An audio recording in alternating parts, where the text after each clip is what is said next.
Hello दोस्तों, क्या हाल चाल है भाई आप लोगों का। I hope you are doing well. उम्मीद करते हैं कि आप सब खैरियत से होंगे। बच्चों, दोस्तों, आज हमने 7.2 स्टार्ट करनी है। 11th क्लास की मैथमेटिक्स के लेक्चर अपलोड कर रहा हूँ मैं। इंतहाई इजी मेथड, इससे इजी मेथड आपको कहीं भी नहीं मिल सकता। फिजिकल क्लासेस हो, ऑनलाइन क्लासेस हो, यूट्यूब हो, सबसे बेहतरीन और आसान तरीका सर इकराम के पास। ठीक है, तो स्टार्ट करते हैं जी। बहुत ही आसान से सवाल है। आज हमने जो करने हैं वो करना है हमने क्वेश्चन नंबर 1, उसके टोटल ऑल पार्ट्स, फिर क्वेश्चन नंबर 2 एंड फिर क्वेश्चन नंबर 3।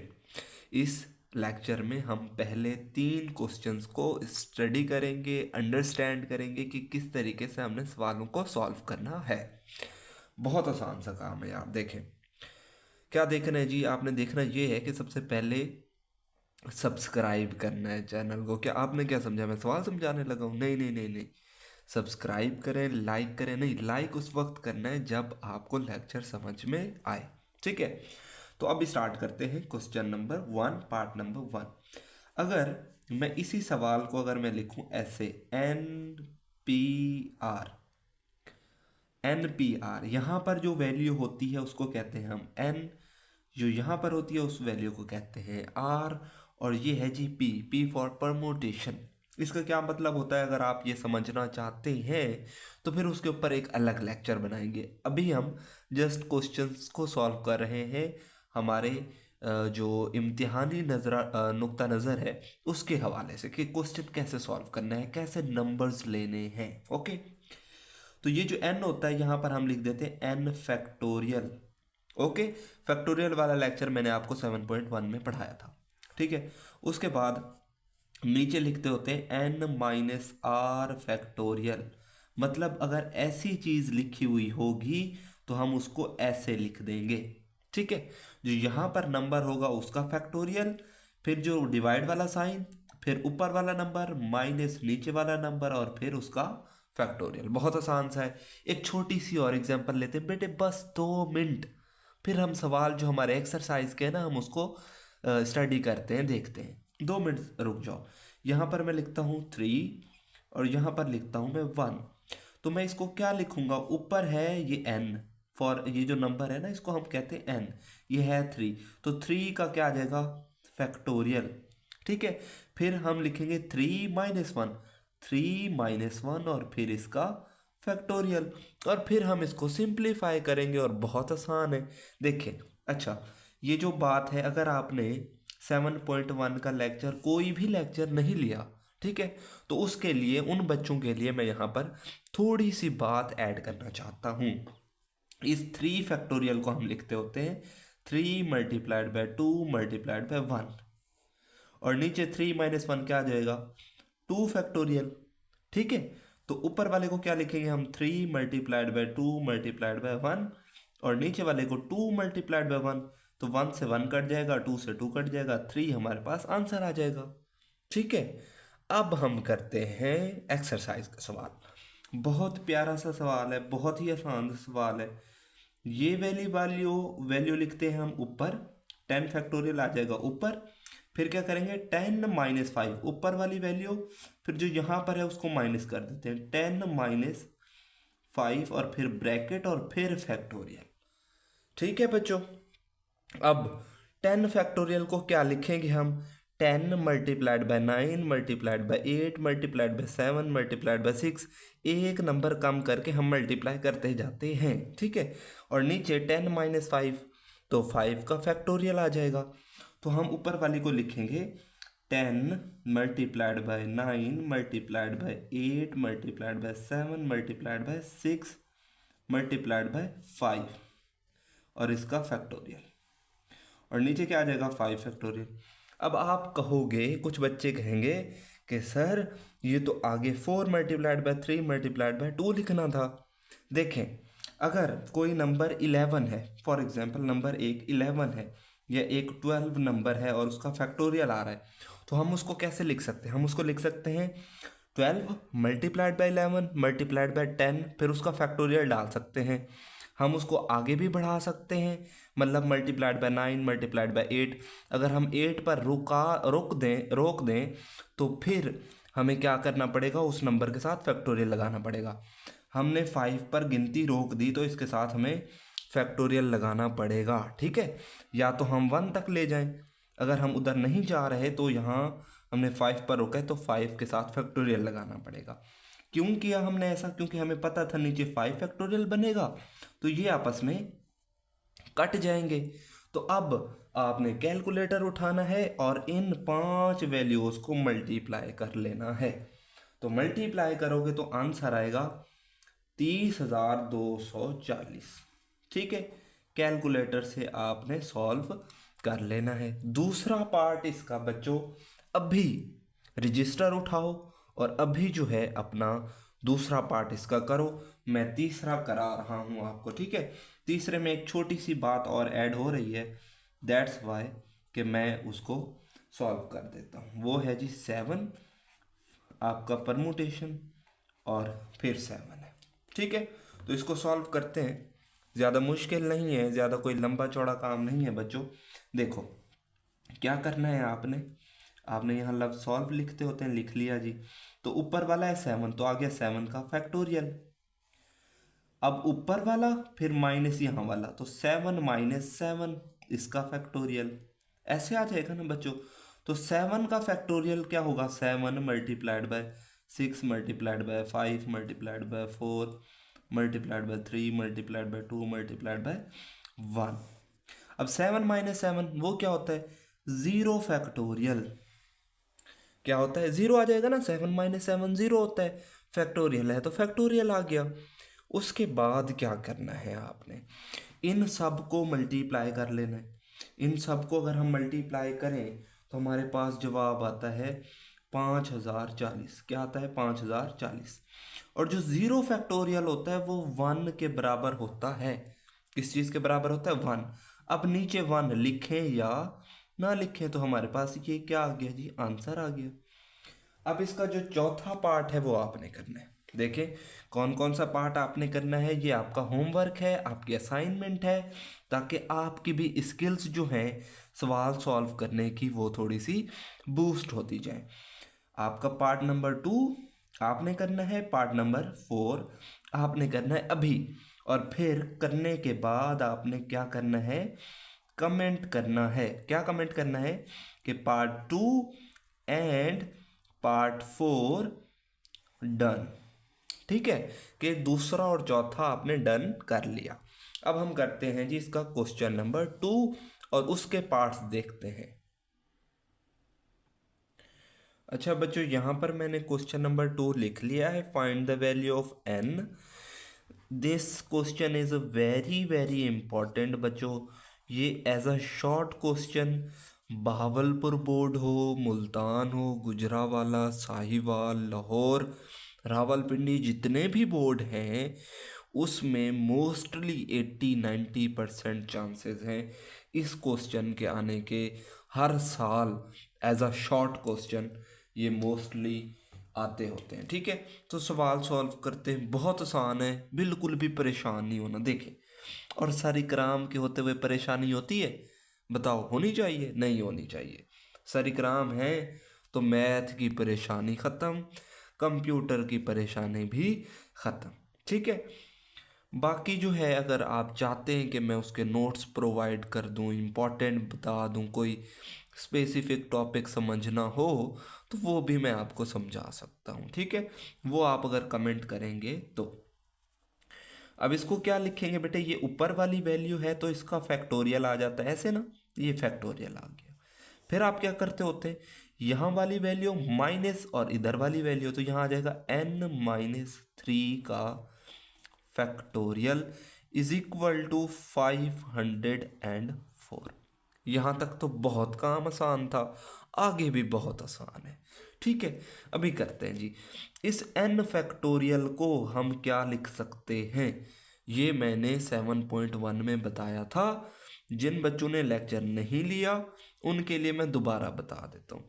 इस n फैक्टोरियल को बेटे हम लिखते होते हैं n इंटू n-1 यहाँ फैक्टोरियल डाल सकता हूँ मैं। अगर नहीं डालता तो फिर मैं लिखूँगा n-2, यहाँ भी मुझे ज़रूरत नहीं है तो फिर मैं लिखूँगा n-3 फैक्टोरियल। अगर मैं वहाँ भी नहीं करना चाहता तो n-4। मतलब ये है कि एक नंबर कम करके माइनस करके हम फैक्टोरियल लगा सकते हैं अकॉर्डिंग टू आवर कंडीशन। अब कंडीशन के मुताबिक नीचे n-3 आ रहा है तो हम ऊपर भी n-3 तक बनाएंगे और साथ फैक्टोरियल लगा देंगे। तो इस n फैक्टोरियल को क्या लिखेंगे हम, n इंटू n-1 n-2 और फिर n-3 और साथ लगा देंगे फैक्टोरियल।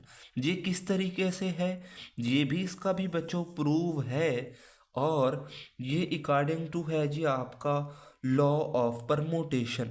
परमुटेशन के अंदर हम ऐसे लिख सकते हैं, जैसे ये 10 फैक्टोरियल था ना, तो 10 फैक्टोरियल को क्या लिखा था, 10 मल्टीप्लाइड बाय 9। अब ये 9 कैसे आ जाए, 10-1। देखिए यहाँ n है तो n-1, ठीक है। और फिर 9 के बाद क्या आया हुआ है, 8, तो 10-2 हुआ है, या इस 9 में से एक कम हुआ है। अगर मैं इसमें से एक और कम करूं तो क्या बनेगा, n-2, फिर एक और कम कर दूं तो n-3 बन जाएगा। तो नीचे आ गया n-3 का फैक्टोरियल इज इक्वल टू 504। तो ये तो कट जाएंगे, यहाँ बचेगा n, n-1, n-2। अब बच्चों आपके इंटेलेक्ट की ज़रूरत है, आपके दिमाग रोशन होने की ज़रूरत है, आपके फिजिकल और मेंटली इधर ही प्रेजेंट होने की ज़रूरत है, ठीक है। आपका दिमाग इधर ही मौजूद होना चाहिए, जो नेक्स्ट बात मैं करने वाला हूँ। इस 504 को हम लिख सकते हैं 8 मल्टीप्लाइड बाय 7, नहीं 9 मल्टीप्लाइड बाय 8 मल्टीप्लाइड बाय 7, ठीक है। ये आप कैलकुलेटर पर अभी अपने पास आपके पास होगा, चेक करें इसको कि 8 multiplied by 7 9 multiplied by 8 multiplied by 7 क्या वाकई 504 होता है। तो सही है, हम 504 को ऐसे लिख सकते हैं। अब मुझे बताएं ये क्या है, 9। ये 9 में से एक कम हो रहा है, फिर उसमें से एक कम हो रहा है। यहाँ देखें ये है n में से एक कम हो रहा है, फिर इसमें से एक और कम हो रहा है। तो n किस चीज़ के बराबर हो जाएगा। अब जो समझदार शातिर बच्चे होते हैं ना, जिनको हम कहते हैं, वो कह देंगे n बराबर हो जाएगा 9 के। आ रही समझ, क्योंकि इसके मुताबिक, इस कंडीशन के मुताबिक और इस कंडीशन के मुताबिक अगर आप देखें तो पहली वैल्यू n बन रही है, फिर ये n-1, तो ये 9 में से एक कम हुआ है, फिर n-2, 9 में से 2 कम होकर 7 लिखा हुआ है, तो n बराबर हो जाएगा 9 और ये आपका आ गया आंसर। अब इससे आसान और कोई नहीं समझा सकता। बेशक मेथड यही होगा बेटे, सवाल करने का तरीका यही होगा, लेकिन अंदाज ये नहीं होगा, ठीक है। दूसरा पार्ट करते हैं और तीसरा भी, तीनों मुझे समझाने पड़ेंगे, थोड़े से डिफरेंट हैं ताकि आप लोग परेशान ना हो। अगर आप लोग कर लेते हैं तो अच्छी बात थी, लेकिन मुझे ही करना पड़ेगा। दूसरा करते हैं जी। अच्छा जी दोस्तों, सवाल लिख लिया है हमने, स्टार्ट करते हैं। बहुत आसान है। ये है ऊपर वाली n वाली वैल्यू, तो ये आ जाता है फैक्टोरियल उसका अलग, ठीक है। फिर यहाँ वाली वैल्यू माइनस और इधर वाली वैल्यू, तो ये 15 - n इसका फैक्टोरियल हो जाएगा, ठीक है। और उसके बाद ये वाली वैल्यू वैसे आ जाएगी, डॉट का मतलब मल्टीप्लाई है, ठीक है। 15 multiplied by 14 multiplied by 13 multiplied by 12 and then 11, ठीक है बच्चों। बहुत आसान सा काम है, बहुत आसान सा काम है। आपने क्या करना है, जस्ट एक काम करना है, इन दो की जगह तब्दील कर देनी है। आ रही समझ, ये बिल्कुल आसान सा काम है। ये 9th क्लास में आई थिंक है इस तरीके का, 10th में भी आपने कर रखा है। देखें, A by B is equal to अगर सी हो तो हम लिख सकते हैं A by C is equal to B.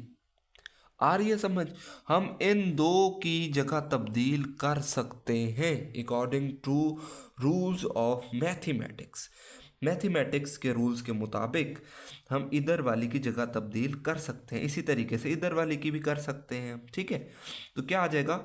ऊपर आ जाएगा 15 फैक्टोरियल और नीचे आ जाएगी ये वाली value 15 multiplied by 14, 13, 12 and 11 is equal to क्या हो जाएगा? ये 15 माइनस एन फैक्टोरियल। आ रही समझ? अब इस 15 फैक्टोरियल को आपने क्या लिखना है, ज़रा इसको देख लेते हैं। 15 फैक्टोरियल को लिखना है आपने 15 मल्टीप्लाइड बाय 14 कर सकते हैं ना, जैसे ये काम करते थे हम, बिल्कुल वैसे ही कर रहे हैं 13, 10 और 11 तक। अब आगे मैं लिख दूंगा 10 का फैक्टोरियल। अब आगे मैंने क्यों नहीं लिखा? क्योंकि मुझे यहाँ पर ये वाली वैल्यू 11 तक नज़र आ रही है, तो मैंने 11 तक बना लिए और 10 का फैक्टोरियल दे दिया। तो नीचे आ गया मेरे पास 15, 14, 13, 12 और 11। अब मुझे पता है कि ये वाली इससे पूरी की पूरी कैंसल आउट हो जाएगी। इज इक्वल टू क्या है? 15 माइनस एन फैक्टोरियल। तो यहाँ क्या बचा है? 10 factorial is equal to 15 minus n factorial, ऐसे है ना ब्रैकेट में। तो फैक्टोरियल से फैक्टोरियल कैंसिल हो गया। 10 is equal to 15 minus n. अब आगे आपने करना है, ठीक है? कुछ बच्चे गलती करेंगे, चले उनकी गलती जो है हम सुधारते ही चले जाएं। वो क्या है जी? 10, ये 15 प्लस का है, यहाँ पर वैल्यू देखते होते हैं इस साइड पे, ये प्लस का है तो इधर क्या हो जाएगा? माइनस, और इधर क्या बचेगा? ये माइनस एन बचेगा। ठीक है, ये गलती नहीं करनी है आपने, मोस्टली बच्चे यही गलती करते होते हैं। तो ये क्या आ जाएगा? 10 minus 15 minus 5 is equal to minus n. Minus 5 is equal to minus n है, तो माइनस माइनस खत्म हो जाएगा, 5 इज इक्वल टू एन, या एन इज इक्वल टू 5। ठीक है बच्चों, कितना मज़ा आ रहा है यार, मुझे तो बहुत मज़ा आ रहा है, आप लोगों को भी आई होप बहुत मज़ा आ रहा होगा। और साथ के साथ सवाल करते जाया करो, ठीक है? अब करते हैं इसका तीसरा पार्ट। अच्छा बच्चों, यहाँ पर क्वेश्चन नंबर 3 लिख लिया है हमने, वो आपको पढ़ के सुना देते हैं कि कैसे है ये लिखा हुआ। एन परमुटेशन 5 और ये रेशो आ गया, फिर ये वाली वैल्यू आ गई इज इक्वल टू है और 540 रेशो 1। तो आपने इसमें से n की वैल्यू फाइंड करनी है यार। पहली बात बहुत इम्पॉर्टेंट जो है वो ये है कि आपने सवाल को देखकर नहीं घबराना। सर इकराम के स्टूडेंट सवाल को देखकर कभी भी घबराया नहीं करते। जैसे कायदे आज़म मोहम्मद अली जिन्ना ने एक दफ़ा फरमाया था, मुसलमान मुसीबत से घबराया नहीं करता। ठीक है, तो स्टार्ट करते हैं जी। ये क्या आ जाएगा? ऊपर वाली वैल्यू का फैक्टोरियल, फैक्टोरियल आ गया, फिर ऊपर वाली जो यहाँ पर थी माइनस, और फिर इधर वाली n-5 का फैक्टोरियल। अच्छा जी, अब यहाँ पर मैं एक आपको एडिशनल बात बताता जाता हूँ। ये जो रेशो है, इस रेशो को हम डिवाइड भी जो है डिवाइड से रिप्लेस कर सकते हैं, एक ही मतलब होता है दोनों का। रेशो लिखें या जैसे आप ये जो है 4 डॉट्स लगाते थे, क्या मतलब होता था इसका? कोई एक बच्चा प्यारा सा जो अपने आप को इंटेलेक्ट समझता है, उसका इंटेलेक्ट अच्छा है, या सारे बच्चे कमेंट कर दो जिनको याद है, इसको क्या कहते थे? अब मैं बता देता हूँ, इसको कहते थे, आई होप कि मेरे बताने से पहले आपने कमेंट कर दिया होगा। ठीक है, इसको कहते हैं जी प्रोपोर्शन। इसको और इसको एक ही मतलब होता है, दोनों का एक ही मतलब होता है ना। तो मतलब इसको इसको एक ही मतलब है, मतलब ये लिखा हुआ हो तो ये लिख सकते हैं, ये लिखा हुआ तो वो लिख सकते हैं, रेशो हो तो ये लिख सकते हैं, डिवाइड की जगह हम ये भी लिख सकते हैं। ओके बच्चों, कंसेप्ट हमारा क्लियर हो गया। फिर आ जाएगा ऊपर वाली वैल्यू का फैक्टोरियल, आ गया जी फैक्टोरियल। फिर ऊपर वाली वैल्यू n-2 ऊपर वाली आ गई, ये ऊपर वाली पूरी की पूरी ये ऊपर वाली है, ठीक है। फिर यहाँ वाली -2 फैक्टोरियल। अब बच्चे कहेंगे ये दो दफ़ा कहाँ से आ गया बेटे, -2 ये आ गया, फिर माइनस करते होते हैं और ये फिर 2 है, इज इक्वल टू ये वाला, तो ये आ जाएगा 540 डिवाइडेड बाय 1। अब यहाँ पर मैंने डिवाइड ये वाला लगाया है, यहाँ पर मैंने ये वाला लगा दिया, ठीक है। कोई इसमें इशू नहीं है, क्योंकि ये देखिए 4 वैल्यूज़ बनती तो एक दूसरे के नीचे लिखने में हमें इशू होता, इस वजह से यहाँ पर मैंने ये वाला डिवाइड लगा दिया और यहाँ पर ये वाला लगा दिया। अब आपने क्या करना है, बहुत ही सिंपल सा काम है यार। इसको n फैक्टोरियल वैसे लिख दो, n-5 फैक्टोरियल वैसे लिख दो। अच्छा एक और बात बताता हूँ आप लोगों को यार, ये लेक्चर ना यहीं पर हम क्लोज करते हैं। आई होप, मुझे लग रहा है आपका मूड जो है मोस्टली तो स्किप कर गए होंगे यार, कोई फ़ायदा नहीं है, फिर लेक्चर स्टार्ट करने का भी कोई फ़ायदा नहीं। अगर आप यूट्यूब पर मैथ का लेक्चर, अगर आप आधे घंटे का लेक्चर कॉन्टीन्यूसली नहीं देख सकते ना, मुसलसल आप स्किप करके चले जाते हो, आप कभी भी यूट्यूब से नहीं सीख सकते। एक ही हल होता है, एक ही सॉल्यूशन है इसका, कि जब लेक्चर स्टार्ट हो, जो वीडियो स्टार्ट करें वो एंड तक देखनी पड़ेगी, तो वो रिजल्ट आएगा अच्छा, ठीक है। तो इस डिवाइड की जगह हम कर देते हैं मल्टीप्लाई, तो ये नीचे वाली ऊपर आ जाएगी, ऊपर वाली नीचे, तो नीचे वाली लिख रहा हूँ मैं ऊपर n माइनस, ये -2 और -2 क्या हो जाएंगे, -4 और ऊपर हो गया फैक्टोरियल, और ये ऊपर वाली लिख दी मैंने n-2 लीजिए, इज इक्वल टू हो गया 540। नीचे 1 तो लिखते नहीं होते। अब क्या करना है, अब बहुत ही आसान सा काम है यार, बहुत ही आसान सा, देख लो क्या करना है आपने।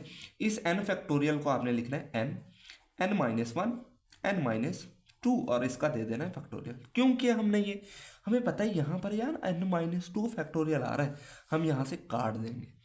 और यहाँ पर देखें तो ये है n-5 फैक्टोरियल, ये वैसे लिखे रहने देंगे, ये है n-4, तो एक और कम करेंगे तो n-5 हो जाएगा। यहाँ लिखेंगे n-4 और फिर लिख देंगे n-5 और इसका फैक्टोरियल, और नीचे आ जाएगा n-2 factorial is equal to 540। तो ये वाले कट गए। अब ये आएगा n-1 और फिर आ जाएगा आपके पास n-4 इज इक्वल टू 540। अब क्या करना है, अब देखना है जी इसको, बहुत आसान सा काम है। ये 540 है। अब 540 को लिख क्या सकते हो, 540 को देखना, ये तो वैसे आ गया n-1 n-4। इस 540 को आप लिखते होते हो 10 मल्टीप्लाइड बाय 9 मल्टीप्लाइड बाय 6। आप करके देख लो, 9 6 54, 54 को 10 से मल्टीप्लाई करेंगे तो 540 ही आएगा ना यार, ठीक हो गया। अब इसका जो पार्ट नंबर 1 था उसको रिमाइंड करो, तो जो पहली वैल्यू होती थी वो n से समझ लो, कंपेयर कर लो, तो n इज इक्वल टू क्या हो जाएगा 10। बाकियों को देखने की ज़रूरत ही नहीं है, वैसे आप देखो तो ठीक है, यहाँ n है यहाँ 10 है, n-1 तो 10 - 1 क्या होगा 9, ये है n यहाँ है 10, तो 10 - 4 क्या होगा 6, तो मतलब n की जगह 10 आ जाएगा। ओके बच्चों, आई होप मज़ा आया होगा। अगर मज़ा आया है तो एक मज़ेदार कमेंट कर दो, किस हवाले से, मेरे हवाले से कर दो, एजुकेशन के हवाले से कर दो, पाकिस्तान में क्या चेंज लाना चाहिए एजुकेशनल सिस्टम में, कौन से फैक्टर हैं जो पाकिस्तानी एजुकेशनल सिस्टम को इम्प्रूव कर सकते हैं, क्या स्किल बेस्ड लर्निंग को हमें जो है अपग्रेड करना चाहिए, क्या हमें जो अपना कैरिकुलम है उसको रिड्यूस करना चाहिए, क्योंकि जो तरक्की याफ्ता ममालिक हैं वहाँ पर ये मैथ फर्स्ट ईयर में नहीं पढ़ाई जाती, ठीक है, बल्कि वहाँ पर 9 10th first year second year वाला कंसेप्ट भी नहीं है, ठीक है। तो आप क्या चाहते हैं कि पाकिस्तान के अंदर जो एजुकेशन सिस्टम है उसको कैसा होना चाहिए, अपनी राय का इजहार लाजमी करना है। ओके बच्चों, थैंक यू सो मच।